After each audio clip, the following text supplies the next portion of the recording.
Hey everybody, it's Gary Vaynerchuk. Super excited for another episode of Coffee and Commerce. I'm here with my far more handsome partner in crime, Zubin. And we have a pretty epic guest with us this week, a gentleman that I've admired from far. So I'm excited that I get to jam with him a little bit here. Admire because I think it comes from a good place. I'll let him get into it. And I'm just big shout out to everybody who's watching right now. I'm going to go into manning social here a little bit to build up some hype and get everybody listening because I think we're going to have a remarkable show. So Jason, first of all, thank you so much for being on the show. Thank you for having me. And Zubin, why don't you create the context for the audience a little bit about Jason, and we'll let him talk a little bit about it. Then we'll get into the Q&A, and I will start to play my color commentary that I like to do in these episodes. Let's do it. I love it. Yeah, Jason, great to have you on. Just for the audience, to give you some context, the stuff that we talk about often has to do with one aspect of e-commerce or another, but what we're really focused on is e-com holistically, direct-to-consumer holistically, and how to build companies, how to build brands. And I think Jason is really a special individual as it comes to that because he's gone and done so much. So I'll let Jason tell you about his past, his story, but it's been around starting a hedge fund, building that, going through some things personally that I'd love for you to talk about, Jason, and then where he is now in terms of founding and being the CEO of HumanCo. Just a fascinating story. And Jason, why don't you tell us the story and we'll jump in. Sure. So I started in the hedge fund business in 1998. Actually as a quantitative analyst, and I was a quant for my first 5 years. Then I morphed more into a fundamental portfolio manager and investor, which I then did up until the end of 18, early 19. I worked at three firms where I had some terrific mentors in public investing. Most of my focus in public investing was on long short equity with a quantitative backbone. But I think as someone has a child, it's Jewish holiday life in here. All the nieces and nephews. My kids are over there. I'll mute. Go ahead. A little more quiet. But how I got introduced or drawn into consumer products really is a more of a personal story. When I started in the hedge fund world about a year and a half in, I was working 16, 18 hours a day, doing what kind of young people in New York City tend to do, and I got very sick. I was ultimately diagnosed at the age of 23 with a variety of autoimmune diseases, one of which they told me I was going blind, and that I would be blind by the age of 30. Jason, on that front, yeah. Because this actually could be the biggest impact we have in this episode, and this is kind of what the reference for everybody's watching, kind of what I said in my admiration, because I really admire taking adversity and understanding it and then building on top of it, and at least from afar. And I don't have every T and I crossed on you like none of us do about each other, but I really appreciate where you're about to take this. But before, especially in case I bail before this time runs out, you having those issues. Yeah. From my own knowledge, to be frank, my brother has Crohn's disease. And my brother left VaynerMedia, kind of abruptly for similar reasons, which was but he wasn't actually working like hedge fund land. It was the stress of doing something he didn't like enough that kind of made him go there. Yep. But the extreme of you at that young of an age having those things happen for my own education, because I worked a lot of hours too in my youth and things of that nature. Was that DNA that was inevitable in any way? Was that DNA that was sitting there inside of you that got triggered by some of this? How much of that was mental from the standpoint of less about the actual physical exhaustion, but you yourself were in a place in your life at that time where you were beating yourself up so much? It was an unhealthy ambition. Yeah. Help me break that down, because one thing I fear, finding the juxtaposition between, I used to, 10 years ago, I used to use the word hustle. Now I don't, because it's been manipulated into a world that does have a negative connotation around it being mental burnout. So now I just use work ethic, but I still believe in it. And what I fear is not what I fear. What I'm trying to figure out all the time is how do we find the right balance between, hey, work ethic is a requirement to have success, because otherwise you get into delusion and entitlement and The Secret and all sorts of other bad stuff. And burning out to like exhaustion and like mental, upsetness is completely unacceptable. But I always try to figure out two things. One, how much was that in you from a chemical standpoint, and how much were you unhealthy with your ambition because you lacked the patience and you wanted the Wall Street things that came along with it? Like, who were you at that point as a man? Because I think what I've noticed is a lot of people are getting confused at a young age of like, should I work a lot? Should I work a little? Like, and so I think and I appreciate your energy right now, because I think the clarity underneath there really, really matters, because it can really help someone. Because someone could be comfortable with work ethic because they're happy and they don't need a Mercedes, or in reverse. You see where I'm going, brother? Totally. Yeah. It's a great question. And, thank you. And,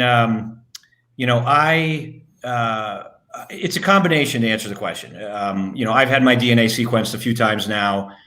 In the last 4 or 5 years, it's gotten to a place where they can give you sort of some reliable feedback on some of your predispositions and some of the things that you might be prone to. I'm a big believer in epigenetics, which is this concept of it's a combination of nature and nurture in terms of what actually manifests. I think for me, what was really difficult was, I was a chronic underachiever up until like mid high school. And just. Do you think, real quick, do you think that was in hindsight a huge advantage in your life? Yeah, I think the transition from going from huge underachiever to overachiever in college was something that was pretty remarkable for me. Are you talking in the macro, or are you talking academically? I'm talking kind of broad. I mean, all of it, because I was one of those kids, and most people who know me today who didn't know me as a child don't believe any of this, but anyone who grew up with me will confirm this. So I was one of those kids who never did his homework, played a lot with video games, weapons, explosives, chemistry kits. I was that kid that a lot of parents told their kids that they couldn't play with because I was a bad influence. By the way, on the record, I had that too. I wasn't explosive or disruptive, and I don't know if you were disrespectful or any of those other variables. I was just such an atrocious student that parents were scared their kids would get bad grades. Yeah. It's funny because I didn't, most aspects of school I didn't like. And I've always had ADD, and I didn't really know how to channel it, but a few people sort of noticed my precociousness in a few areas that I did like. And then I had a couple teachers in high school who just took me under their wing, and they really taught me how to sort of get my shit together. And then I miraculously got into Penn, which today, explain that to me, because I went to Mount Ida College with my shit school. So like the Penn thing's confusing. Did you crush junior and senior year and SATs and it was just momentum? Was it like a great uncle like built a gym at Penn? Like what happens there? Yeah, I think it was a combo of a bunch of things. I was very well rounded. I was the captain of my tennis team. Okay. I was sort of a quasi athletic recruit. By the way, my business partner in the Vaynerchuk world, Ryan Harwood, who runs our publishing side, who's Zubin and Robin, he went to Penn, and I fully know it's because of tennis. Yeah. And I played 4 years of college squash when I got there, what years were you there? I was 90. I graduated in 1998. Okay, so you're my age, so you're older than, so you don't know Ryan. Okay, keep going. But what happened was I was into life hacking and self hacking before it was like a phrase, and I started teaching myself how to become really efficient in college because I had to balance my athletic schedule with my academic schedule. And I started doing really well early, and I was able to sort of recreate my identity from being this underachiever in high school to now being this sort of like achiever. And then what happened was I was raised, in a way that was always about overachievement, even though I didn't really do it. And I started to see that when I applied myself in college, the results were coming. And I effectively created this positive feedback loop that ultimately led to what, my various psychiatrists called a God complex, where I ultimately believed the harder I worked, the better my results would be at the expense of everything else in my life. And were you happy? Were you a happy person? I think initially I was happy, but then what happened was, and one other thing, what about outside affirmation in the form of human judgment? Did people's opinions have weight with you? Yeah, definitely. I was a second child. I definitely cared a lot about what people thought of me. I think I was motivated at that time, to succeed financially. I think as a proxy to show that you as a proxy for sort of validation and success. And this is like the thing that will forever be passionate about. I wish you may know this. I have no idea how much context you have on me. I spend an ungodly amount of effort trying to get people to understand the victory that is loving your game more than what comes with it, so you can use it for validation. Right. Like I literally saw a garage sale sign this morning, Josh. I swear to this is real. Did Good Morning America, jump in a car, literally did Good Morning America 15 minutes, which is really neat for my mom and this and that, like all that stuff. Drive to my parents here for the Jewish holiday, which is why I'm going to bounce a little early. Happy New Year to all. Me too. Happy New Year, brother. Literally saw a garage sale sign in one of the turns I made going in my parents' kind of area off the highway, and got more chemical juice hype of the potential of maybe tomorrow morning I'll wear a mask and go and look through somebody's trash than everything that was associated with Good Morning America today. Right. Process over and it hit me. I thought of it. I was like, man, if these fucking people actually knew that what I just said was true, fully true, that the game of waking up at 6 a.m., having a coffee, going there and trying to find a $13 item on eBay for 50 cents gives me more. Yeah. I've always been that way. Like everything interests me. And what happened was, Gary, was everything I started applying myself to and learning all these life hacks kept working. And I went from, I don't even think I was top 50 in my high school class. And I graduated number 3 in Wharton, which is the top school in the country. And all of that was just from application. And I did that at the same time as being a walk-on to the squash team, and ended up being an all-Ivy and all-American. And so I developed this loop of everything I applied myself to just kept working. And so when I ended up getting into the working environment, and I thought, I can apply the same kind of approach to working, and I'll make a lot more money, and I'll move up the ladder and all this stuff. And within a year and a half, I achieved financial success that I didn't think I would achieve for a decade. And yet I started getting very sick. And I started wondering wow, I'm depressed. I look like shit. I feel like shit. I'm losing my vision. Do you think, I stopped rooting for the Yankees and the Rangers when they won their championships, literally cold. Yeah. Never watched another real game. Do you think there is any chance that when you establish, Jason, that kind of financial success, that because you got there, it triggered the momentum of fuck, I'm here, this sucks. Do you think back to process? Do you think there was? Well, I think what happened to me was, and it wasn't just about financial success. You can, when one of the myths of work hard, play hard, is sort of not taking care of things that you can't quantify. And so when I got into this mode of learning how to speed read, learning how to shortcut sleep, I basically eliminated exercise. I eliminated my friends. I eliminated things that I thought were unnecessary to my goals. You became infatuated with these new things that nobody else understood, and you took for granted tried and true. Yeah, and I thought I could will myself to greatness, and I had a completely misperception of what greatness was. And I also excluded all the things that I think make people healthy. And so I had a totally warped perception of being an overachiever. And I suffered. And I later learned that my physiology and my DNA, and I have a couple polymorphisms, which is kind of a euphemism for, mutations in your DNA. I have a couple polymorphisms that make me prone to not detoxifying properly, which ultimately drives my autoimmune issues and ultimately drove my my degenerative corneal disease. And I had to sort of go through a lot of therapy. I had to do a lot of self-discovery about what I really was trying to do. And it was all at the age of 23, 24, when and I'm kind of actually grateful that I got so sick when I did, because I think it ultimately made me more of a balanced person. I think it ultimately made me a better person.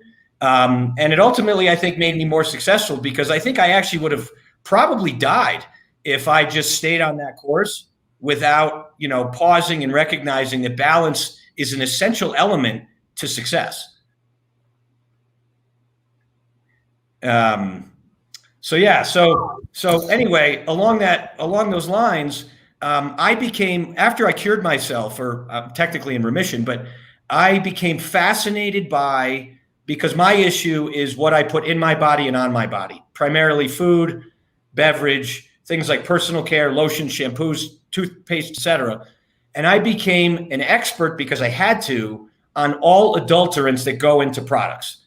And everything that we as people take for granted, we assume that when we buy stuff that we put in or on our body, we assume that the people making it have our best interest in mind. And they generally don't. And most of what modern humans consume have different levels of toxicity. Do you believe that people think that those companies have their best interest in mind, or do you think that people don't actually think about it at all in the scheme of things? The latter. Yeah, right. Most of the latter. Right? Like, I don't think people walking around and be like, "Fucking Kraft's got my best." Right? To your point. No, it's the latter. There's no acute impact for them. But Gary, what I find remarkable is that most people that I deal with in finance and in private equity, and certainly most people who are listening to this call right now, they're probably very diligent people who, take a lot of things seriously in their life. They take their job seriously. But it's amazing to me how most of those people who are disciplined and diligent in most aspects of their life will walk outside, pre-COVID, of course, will walk outside, go to a food truck, ask the guy for a sandwich, presume that it's clean, not know if the guy's an ex-convict and just, adulterated the sandwich, not know what's in it, not ask any questions. And we just presume that when we're putting things on or in our body, that it's fine. And it's amazing to me that we don't have more paranoia and vigilance. We presume everything. We presume there's macro things going on in society, politically, in our country, and everywhere. Like the human's great vulnerability has been historically assumption. Yes. So I agree with you. I went on this path. It originally started kind of philanthropically and just as a mission and a passion to look for companies that cared about people over profits, that actually had a mission for providing better for you, cleaner stuff, and actually had some evidence behind what they put in their stuff and without shortcuts. And my brother-in-law, Jordan Brown, my wife, who's his sister, and we started a company called Hue. I have the chocolate bar right here, actually. We started a restaurant. Hold on. This is major. This is a major moment. Please bring that back up. So you have a cashew butter one, right? Yeah, this is the cashew butter raspberry. Oh, that wasn't as fun as it could have been because I didn't see the small print. I have 11 of those in my cabinet and I'm obsessed with it and had literally no fucking idea. This is the connection point. So I'm super pumped. You didn't know that my family Jason, and I started that? You got to understand this. I eat these as a snack while I'm just hanging out. You're about to learn something about me. I'm the most detailed and the most aloof in this. I feel like I'm just I'm a weird character of knowing that much about your macro. And obviously the guys are working with you at Vaynerchuk. And I swear to God, I have 11 of those. 11 of those, not here at my parents. I would have grabbed, I'm so fucking pissed that I'm not in my apartment right now because I would have grabbed them and showed you. They're fucking amazing. Thank you. Here's another one. I had no idea they were that good for me. Yeah, well, the original genesis of Hugh was that we felt like people don't eat like humans anymore, and that a lot of the modern problems, obesity, diabetes, heart disease, stress, there's a lot of correlation between mood, depression, and your microbiome and what you're putting in your body. But the original genesis behind Hugh was we wanted to have a place where you could trust everything that was in it. And it just started kind of as a passion. It wasn't really meant to become what it is.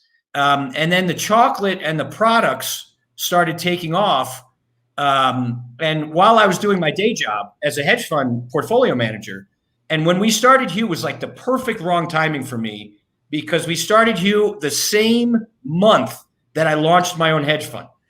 It was like just kind of a weird coincidence. Hey, Zubin, real quick. What'd you say? I feel like I'm talking to Zubin. I think I've completely side railed this thing because I'm just interested in your energy. It's amazing.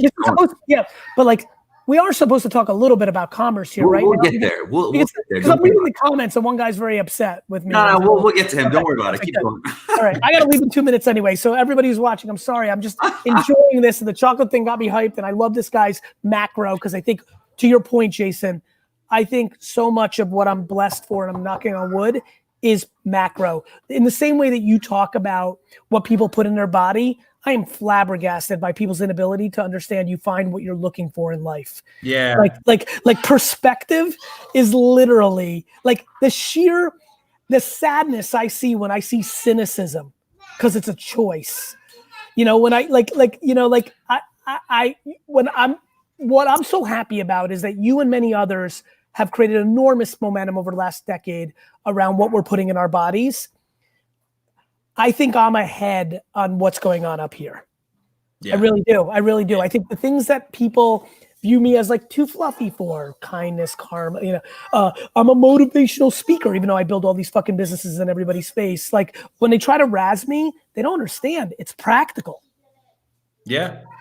Yeah. Look, a lot of the genesis behind this, and this was the predecessor to what I'm doing now with HumanCo, but I went a decade trying to find things that I could safely consume that didn't aggravate my own conditions. And I lost trust and faith in most of the products that were out there. And when I found healthy products, and it's not just food, like I needed to do this with things like toothpaste and shampoo. And when I found healthy products, most of the time— Jason, do you consider this clean? Is that the right word? That this is a very clean label. And is that the next step? I know I'm getting ridiculous, Zubin, but I'm having fun. Like it feels like clean is the next step of like people started understanding how to be more thoughtful with calories. But it feels like clean is really like what you're talking about. And by the way, I've stumbled a little bit more, hence why I have these fucking things in my house. I've gotten way more clean, and I'm pretty excited about it. I think there's some logic to it. Yeah, look, there's a lot of logic to it, and there's a reason why it's the fastest growing segment of food, is because for a lot of people, they feel better. Even if they didn't have the conditions that I have, for a lot of people, you look better, you sleep better, you feel better. You don't have to count calories. That's a complete myth, except if you're consuming like 5,000-6,000 calories of stuff. The problem that I wanted to address as an entrepreneur was most of the healthy stuff that was out there tasted like shit. And I felt like I was sacrificing every time I wanted healthy stuff. And then there was stuff that sort of masqueraded as healthy that tasted great, but it really wasn't healthy. I mean, that's the dominant force today, right? Like the people that got smarter, and you think you're eating a bar that's good, and you're like, wait a minute, this is worse than a Snickers, or at least equal. Which, by the way, me as the entrepreneur and marketer, I'm like, ooh, kudos to you guys. That like fucking worked. Like you definitely made me think, but the math doesn't play out. Right. So my brother-in-law and I and my wife, we just wanted to make epic shit. And we had very strict guardrails about what we could use as ingredients and how we made it. And we wouldn't release anything that we didn't think was epic. And it shocks me how many things out there are mediocre, like to most people, and they still get released. Like and I take kind of a Steve Jobsian approach to this, where I want stuff that I want to binge on, and I want stuff that I think is epic. And if it's not epic, I'm not going to do it. And on your subjective opinion, which is what's going to lead to some failures, which is many failures. Yeah, many. Correct. And I'm going to go back to something. I'm going to get out of here because kids are screaming and I'm ruining this show, which is what goes back to the beginning of mediocrity. In the beginning, your capacity for that is going to be high. I love this balance between deep fucking conviction and wild humility. I've been thinking about this a ton. Like I literally think that I could be the greatest of all time and equally know I mean nothing. And I deploy that in execution a lot. And I'm trying to understand it. And I see it here and I see it in other things. And it's the most obvious thing I fucking see. Yeah, no, I agree with that. And it's never talked about. I never hear any, because if you talk about deep fucking conviction, you're an egomaniac. If you talk about humility, it's like, people are like, Gary, you can't be kind. You get walked all over and taken advantage of. I'm like, no, you don't. I never get taken advantage of. Yeah. You're manipulating people and using that as a fake move, or like, that's not true. Kindness is a strength. Yeah, I agree. I don't think you can do great stuff if you don't recognize quickly when you're wrong. You can't change your opinion like that. And, I have the same view. Like, there's certain things I'm wildly confident in my ability to do. I'm also very capable of admitting I'm wrong within seconds and changing my course immediately. I do it all the time. Zubin, all the time. Zubin, I think it's the most important success in life, attribute to success in life. Zubin, since we haven't let you talk a whole lot, like on that, because you've gotten very under the hood with me, and don't fucking make me feel good. I just know how I operate as somebody who can co-sign to that. Has that been surprising to you with somebody that has as much conviction of like me changing minds in meetings? I think one thing about you that's quite interesting, as you mentioned, is like you've got a conviction. So we're going to meetings sometimes, and you're set on what you think the right path is, right? Yeah, I'll even tell you beforehand. I'm like, we're going into this. Yeah, we're going into this. Yeah. But if presented the right case and information, etc., you'll turn on a dime. And that's what you're talking about, Jason. Yeah. I believe in that shit. I don't know why. Intellectual honesty, ability to but that is the balance of humility and conviction and self-awareness and understanding, so that you're actually, because what's the intention? Both of you have intentions to do good, move things forward. And so you rely on your conviction to be able to do that, but you don't heavily rely on it where it becomes a fault. Because I play in a game of merit. Ultimately, it's going to play out and everyone's going to see the score. So why be delusional all the way through? I'm not tricking people. Like their facts matter. Like your decision was wrong. You have to then own it. You can't I'm not going to be a revisionist in history. I know this show's about Jason, but just one more thing about you, Gary. It's because you want to win. You don't want to be right. Correct. And I want to win in a way that feels nice for everybody associated with it. I want to win on a team. Yeah. I'm not a golfer or a boxer. This is why I like football. 53 fuckers. I love team. I love that feeling. I might want to be a captain. Jason, when you hear that, back to squash, tennis, does that resonate? Yeah, definitely. Yeah, I mean, a lot of my success has come from who I've hired and who's been part of my team.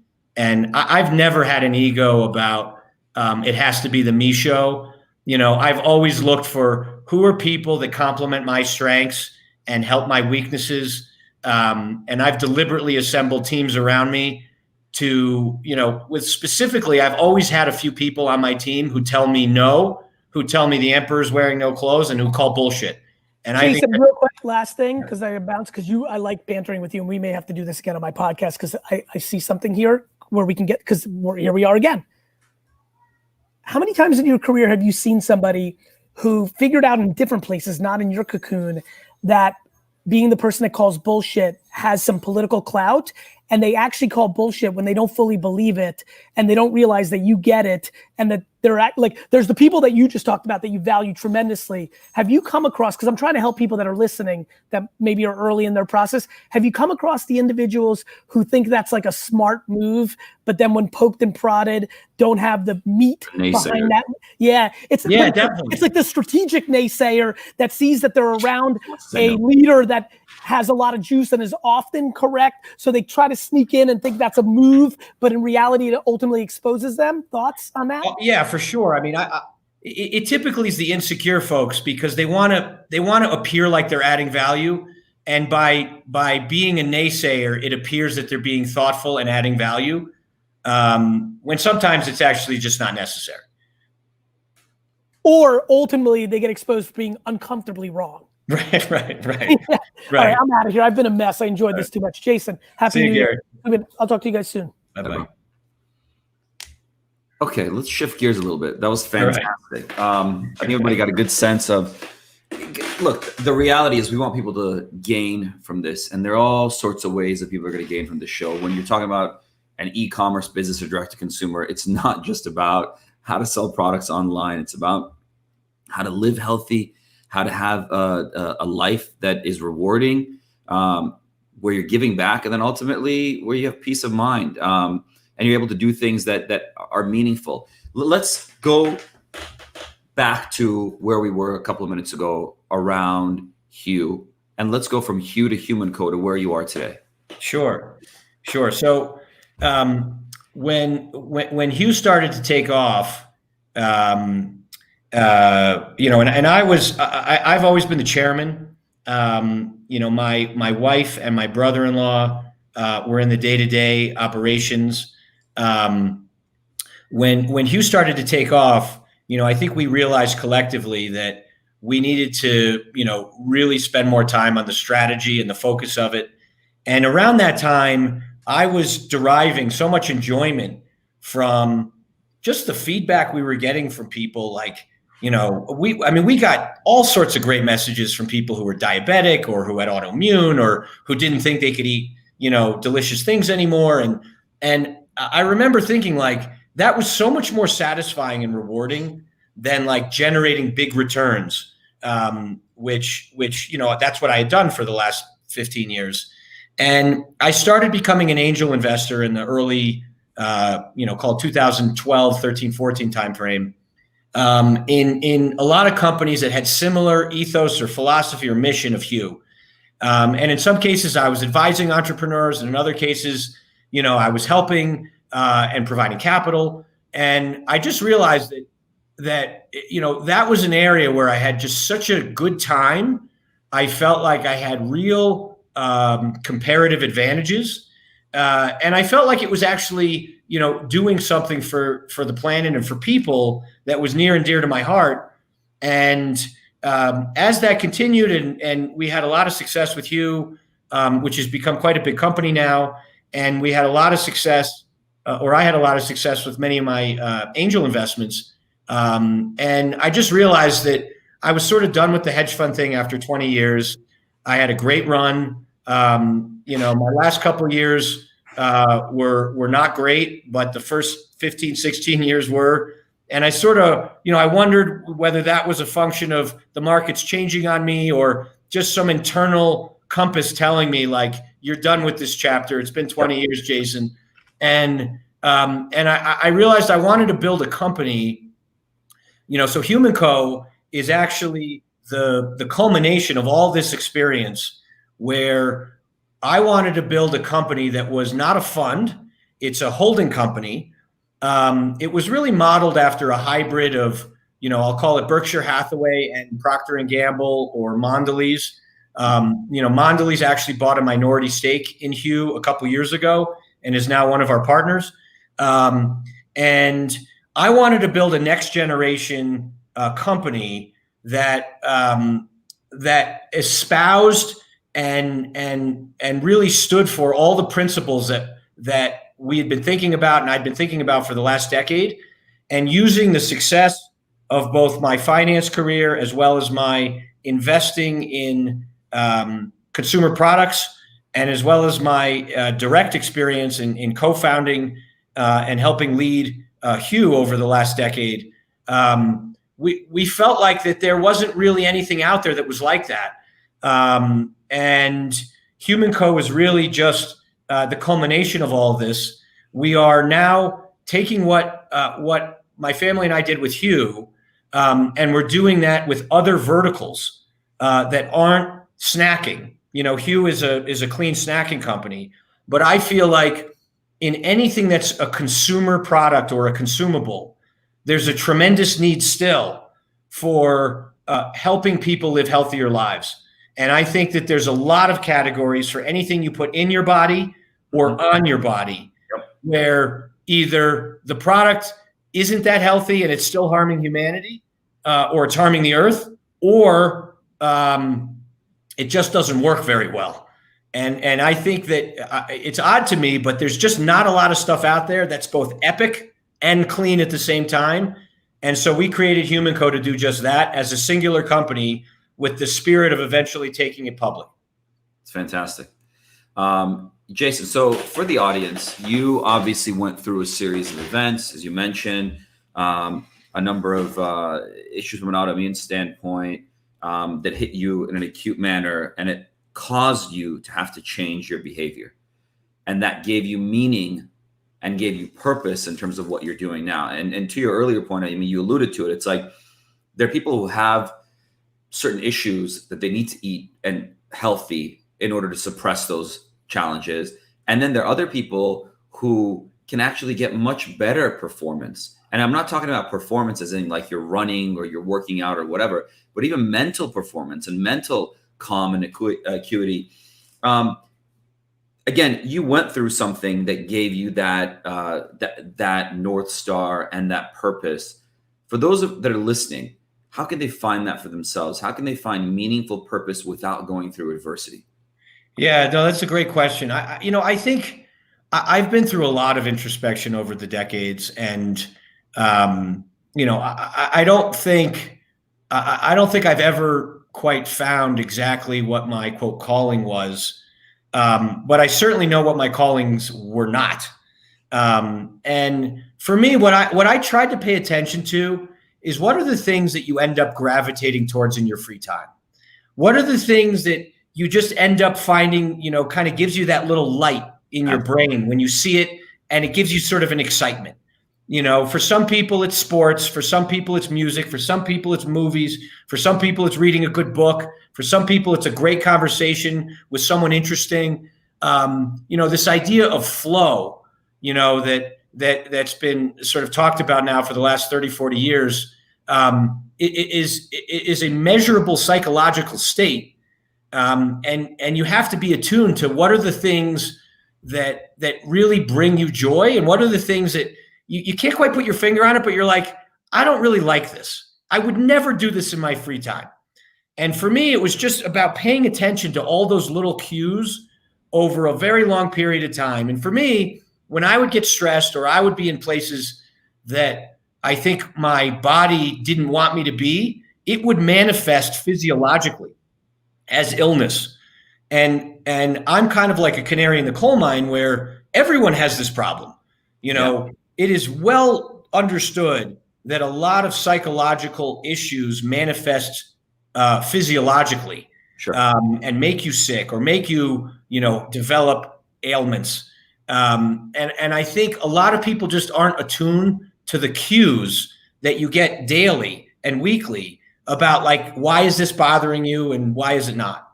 Absolutely. I mean, that's, you talk about, I think it's a sensitivity. Some people, it shows up physiologically, and in many ways it's a blessing, because if you're able to physiologically respond to something, you're more aware of it. Then subconsciously, some places you go make you happy, some scents make you happy, some things make you sad, whatever. We're just not attuned to those on a regular basis. But I think that those things truly impact. I think Gary said it best. It's like you're focused on what people are putting in their body, what they're putting on their body. Gary's focused on what they're putting here. And they're all and then who you have around you and whatnot. I mean, there are all these facets that make you happy, make you feel fulfilled as an individual. Again, focus of the show is commerce, obviously, but I think that it's really important for us to think about these things. And as I've mentioned many times on the show, especially for those folks that aren't already in market, that are like, shit, I want to jump on this direct-to-consumer train. If you're going to spend the time, and I have conversations with people all the time, they reach out to me, friends, cousins, etc. I want to sell something online. Okay, great. What do you want to do? I'm thinking about this, that. I'm like, if you're going to do anything, if you're going to start with a blank canvas, start with something that you feel like improves people's lives and is positive for them. Why are you going to do the same thing somebody else is going to do that doesn't actually benefit? And I realize this is relative. We're talking about things that are relative conversations. It's not a good, bad, whatever, but it's more a matter of at least you feel like you're doing something positive. So shifting again further into commerce, and then we want to take audience questions. So drop in your questions, please, wherever you are in the comments, and we'll get to them. So direct to consumer, retail, how does an organization like HumanCo, how does a brand like Hu, how do you see the role of retail, direct to consumer, e-tailers, delivery service providers? How do you see these things now that kind of the COVID spike in e-commerce has occurred? We're several months past that. We're still sustaining levels. E-commerce isn't going anywhere.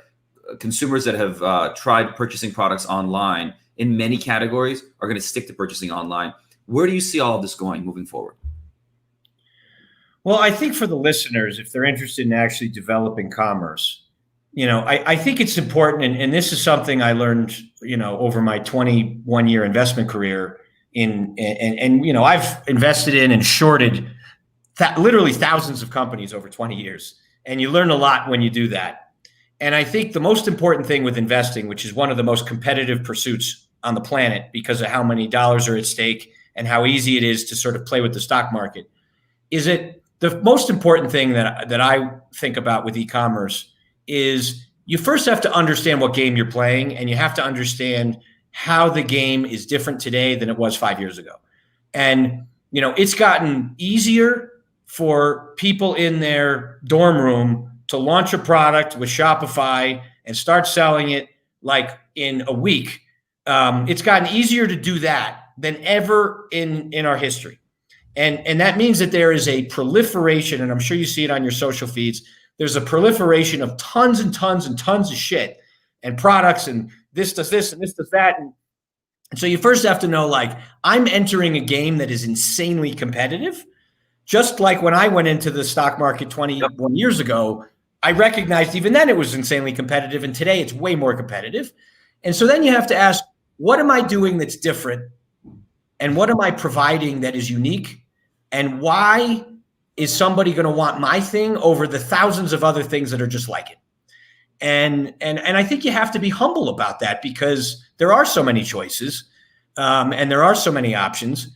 And, for me, and by the way, I went into chocolate with my brother-in-law and my wife 10 years ago without thinking about it as like a true business, because had I walked through the Whole Foods aisles or any grocery store and you literally see 100 brands of chocolate, my investment mind would have flashed like red flag, like don't do it.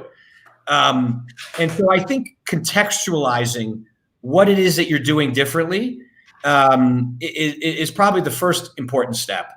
I think as a consumer, and I always try to look at things as an investor and a consumer. As a consumer, I am overwhelmed with the options I see online. I'm overwhelmed with how many different like clean cookware options there are. And I'm overwhelmed with how many keto cookies there are. And I'm overwhelmed with how many keto bars and protein powders and, liquid IV copycats. And I don't even know where to start. And so I think the first question is, how do you shine amidst the noise? Yep. And what are you going to do to shine? And I think personally, the pendulum has swung where 5-6 years ago, when we did this 8, 9, 10 years ago, this was highly unique. Nobody was doing clean chocolate, and certainly nobody was doing clean chocolate that tasted good. Yep.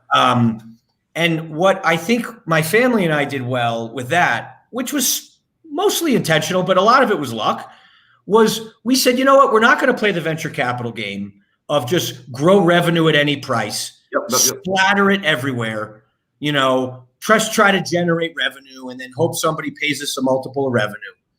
We wanted to build true brand equity. Yep. And I think there is a lack today of true brand equity for a lot of companies. And the reason I think that is because we have evolved in terms of e-commerce so much towards what you can measure is what you need to bet on. So CAC, LTV, ROAS, these are all measurable things. So let's just spend all of our time on that, which, 5 years ago was the genius move.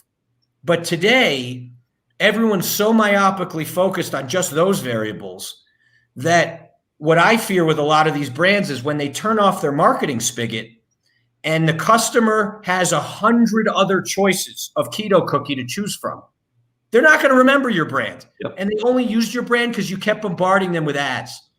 And so I think what worked for the previous 100 years of consumer products prior to, call it 10 years ago, is probably right, which is that you need to build real brand equity, and building real brand equity takes time. It takes authenticity.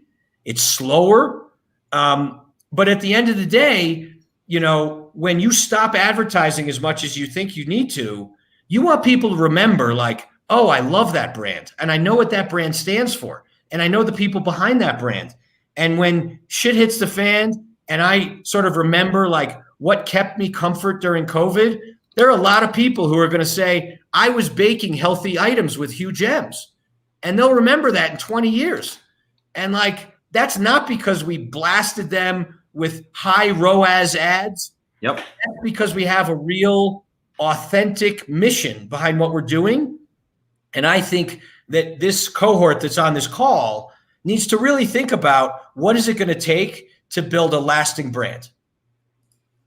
Brilliant. And I think that one of the things that we need to think about, and you touched on it, but the meaning and the authenticity behind what you're doing is ultimately the brand that you're building. And turning that spigot off is a great way of putting it, because so many brands, they survive on advertising. You turn that off, nobody knows who they are. And the reality is, because they don't stand for something in the consumer psyche. And it's not a matter of just pounding them with messaging, but things that are meaningful, things that make them think, things that are provocative, and things that they can get behind. I think that, again, to your point, even 5 years ago, it was a lot easier because there weren't as many brands advertising on Facebook, Instagram, et cetera. So they're going straight after ROAS. Now that's become difficult as well, because you can't actually just go there and say, I'm just going to start selling products and making money, unless your objective, to your point, is just to inflate revenue and exit. But then you're not really building a business. And if you want to build a sustainable business, you have to do something that will be effective in the long run and isn't just a matter of playing an arbitrage game of CAC and ROAS. Another question for you, Jason, and then we'll get to the audience. You talk about early on, and I think this is a really interesting thing I want to discuss here. Early on, you didn't walk the aisles of Whole Foods to see what the competitive set was, what their ingredients were, what their branding was, how you were going to do it differently, so on and so forth. While in your day job as a hedge fund, you were assessing these things daily, right? But when it came to your passion project, you did what you thought was right. But now you're looking at companies all the time. For HumanCo, you're launching new brands, etc. So what is it from back then that you still do today? And now, having been in the game long enough and being as successful as you are in it, what is it that you do now when you think about a new category, or you're thinking about a new product, either for acquisition or to develop a new product? How do you actually effectively assess what's out there and not let it dissuade you from getting into it? Well, just to be clear, I did actually know the competitive set when we created our chocolate. But we created our chocolate more as a passion.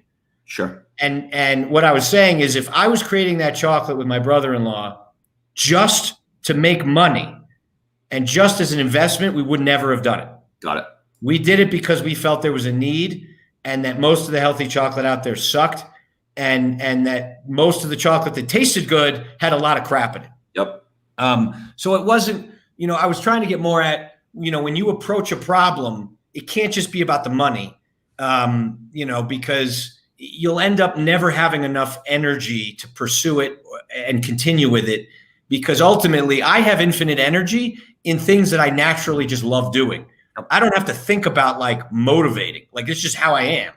And if you try to do things just for money, you will always lose because that intrinsic motivation isn't there.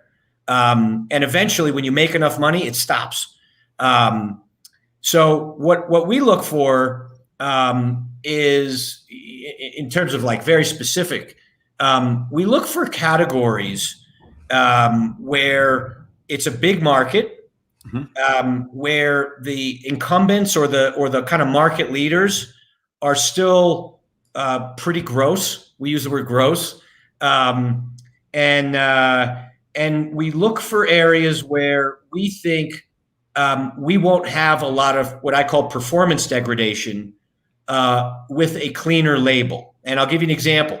So there's a reason you don't see many super healthy, clean bug sprays. You don't see them because they don't work.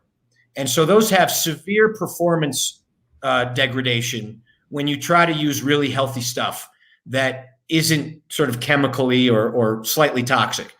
They just don't work because ultimately, you're killing bugs or you're trying to deter them at a minimum. And so we spent a lot of time on healthy bug sprays, and we ultimately passed because we didn't feel like we could do it with the quality of ingredients that are up to the HumanCo standard, and then it also be effective. Chocolate, by contrast, which was sort of my first foray into this, with my family, if you taste Hue chocolate, you'll notice that that's as good as any chocolate you've ever had for dark chocolate. And we have literally thousands of people who say it's the best chocolate they've ever had, and irrespective of whether it's healthy or not. And so that's an example of something without performance degradation. If you try, we just bought control of a company called Coconut Bliss for HumanCo. It's a plant-based, 100% organic, sustainable focused ice cream. Most plant-based ice creams that I have come across, you're not eating ice cream, and it's very obvious. Coconut Bliss, which we're going to continue to improve and slightly reformulate and come out with new flavors, but Coconut Bliss was always one of my favorites because it doesn't feel like you're sacrificing, and it's organic, and it's plant-based, and it's sustainable. And so we look for areas where we think you can accomplish something without degradation.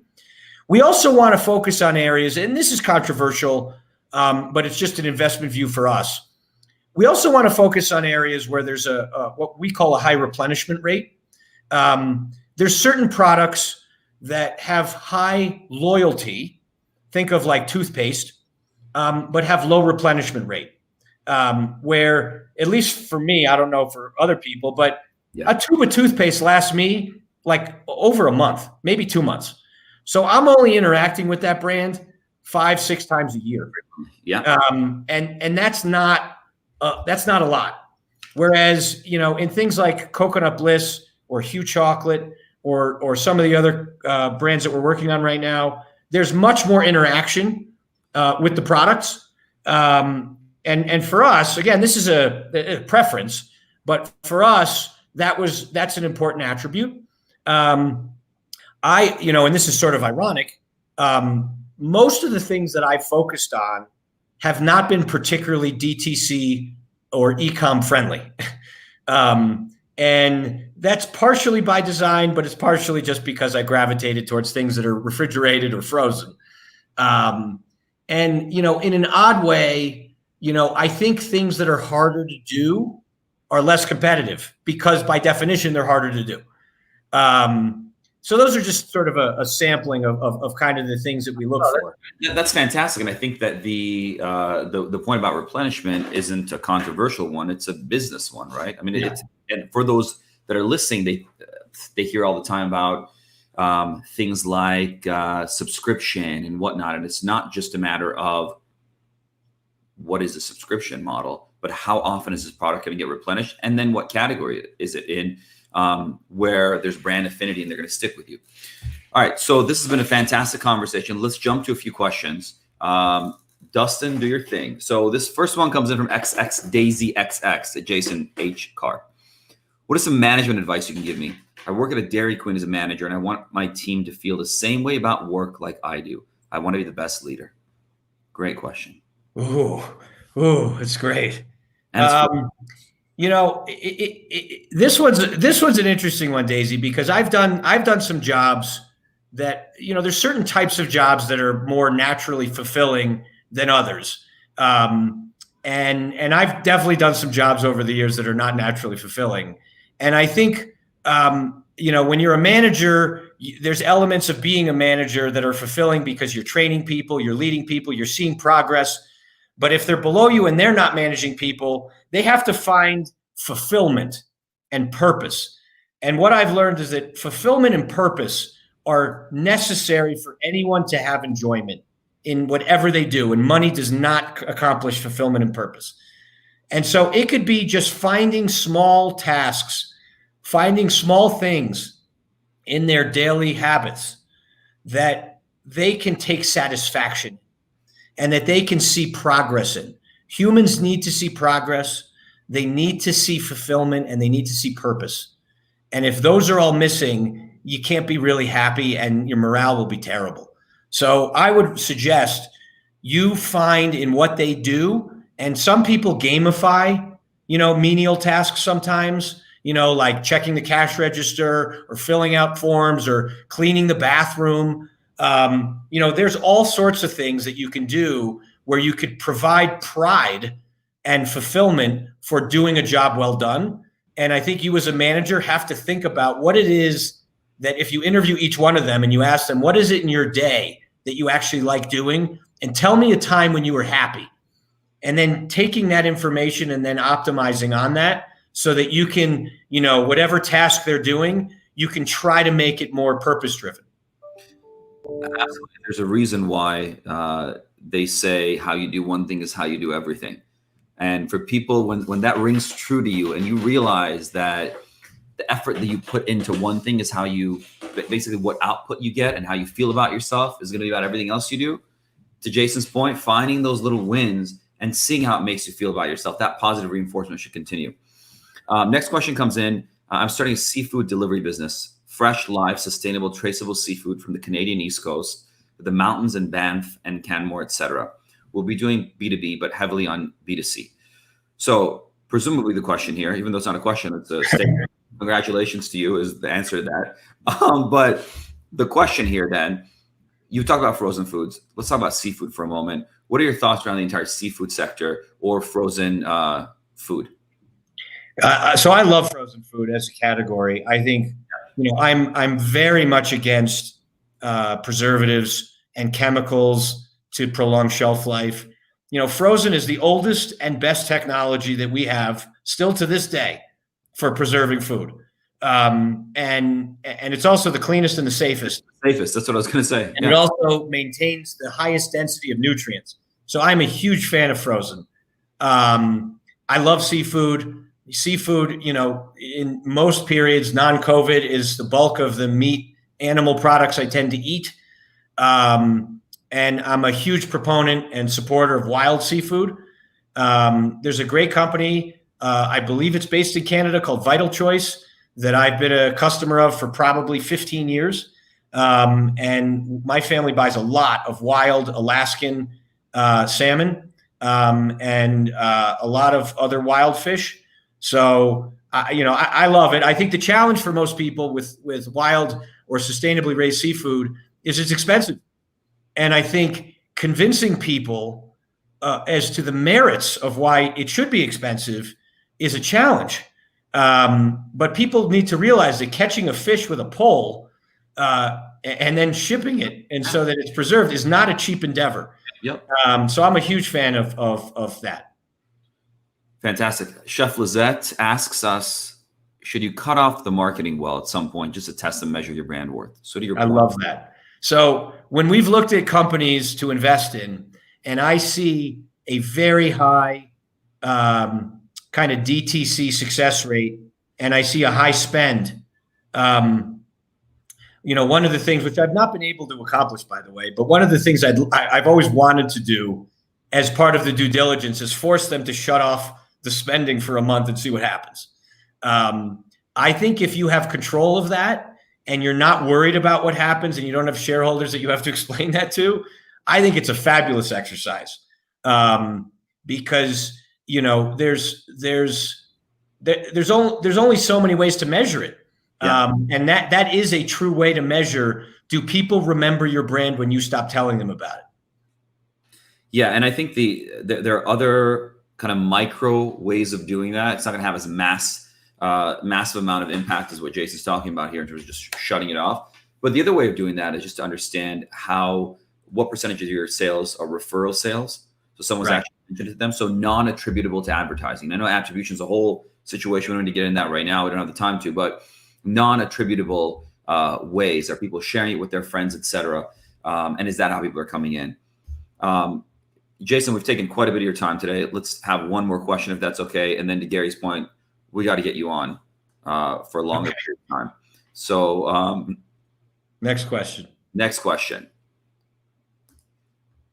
So while Dustin's pulling it up, what's your opinion of retirement with the expansion of the gig economy? And then we have one more question after this. Okay. So I think I know what this question is getting at. I don't think I'm ever going to, conventionally retire. But I'll definitely continue to change, the phases of my life and how involved I am in various things and thinking about kind of my own energy levels as I age.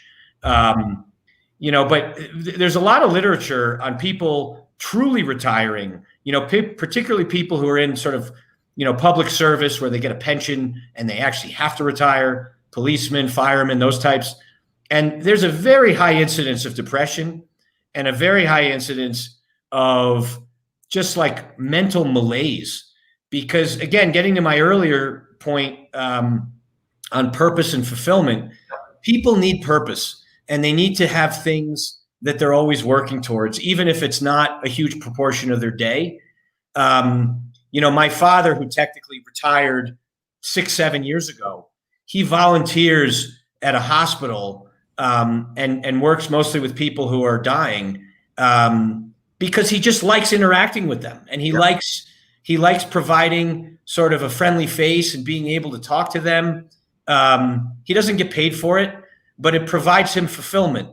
And so I think retirement is sort of the death of your mind. And I would say that you could definitely, I technically retired from the hedge fund industry, but I'm not retired. I was done with that chapter. I spent, every ounce of energy I had on that chapter. And now I wanted to focus on something else. So I would say, I don't think retirement is a healthy thing to do. I think always having a focus in an area that brings you fulfillment, even if it means no money. So you could financially retire, but I always think you should be mentally engaged. And put it differently, correct me if I'm wrong, but I think it's an interesting concept you're bringing up, which is taking retirement and breaking it up and not thinking about retirement as a whole, but rather you might be financially fine to retire, or you might be fine from another aspect, but to continue giving, continue to use your brain and continue to feel fulfilled. Okay. Final question. Julian E.R. Bill asks, what are your opinions on live stream experiential e-commerce? Let me share mine, Jason, and then I'd love to have your opinion on this. I've never experienced this, so I'm curious. I don't even know if I can answer it. and let's hope I can answer it as well. So here's the way I see this. Retail, for however many years, everybody's been saying retail needs to be more like digital. We got to get retail more like online. But the reality is there's a lot of ways that the online experience can be more like retail. So when you're asking this question, what comes to mind immediately for me are the smart and savvy brands that had retail employees that were able to, when retail was closed, take those retail employees, make them available as online stylists, online advisors, et cetera, that somebody could book for 15 to 30 minutes and interact with online on the site. So taking that real world experience and bringing it to the site so that I'm shopping, for example, a fashion site, and I want to figure out what to do, or a beauty site, et cetera. That brand had a bunch of people in retail that if you had gone into a Nordstrom, Macy's, et cetera, they would have talked to you. Now take those people, make them accessible online so that I can book them for 15 minutes and they can help me with makeup tips. Got it. That to me is one way of answering this. Yeah, look, I think there is a great need, even though I haven't experienced this per se. Yeah. I am a big fan of experiential marketing. I am a big fan of experiences that involve more of your senses and engage you more as a person, because those are more memorable. And I do think that there are, especially with COVID and the rise of all of this digital activity, I think there's a lot of things that are still lacking. Whether it's interaction with a salesperson, whether it's being able to sort of see what stuff looks like on you. And I know that, augmented reality is trying to do some of that where you could sort of try stuff on. But I think there's elements of shopping that will never be able to be truly replicated through digital. But I do think we need to think about more and more ways to make it feel fun and interactive. Even like, browsing for books. And I'm a huge book fan and I love to read. But like, even now, like 20 years in from, when Amazon first started selling books online, or 25 years, like I still like going into a bookshop and looking at the whole row and sort of pulling it out and flipping through it. And I find that very pleasurable relative to like scrolling on an Amazon feed. So I think it's definitely the future. I haven't experienced what you're talking about, but the idea definitely resonates with me. Yeah, absolutely. And to your energy here, I think the reality is it is and there always will be a place for physical retail. It's just a matter of retail giving consumers value and not just existing because that's the only place people can go buy something. That's right. Curation and value and experience, for sure. Absolutely. Jason, it's been an absolute pleasure. Thank you so much for joining us today. Thank you for your time, and I'll talk to you soon. Absolutely. And I'm sure the audience got a lot. I know there are a ton of questions we didn't get to, so please tweet at us, at Jason, at me, at Gary, and we'll get to you as soon as we can. Thanks so much. Thank you for having me, guys. Thank you. See you.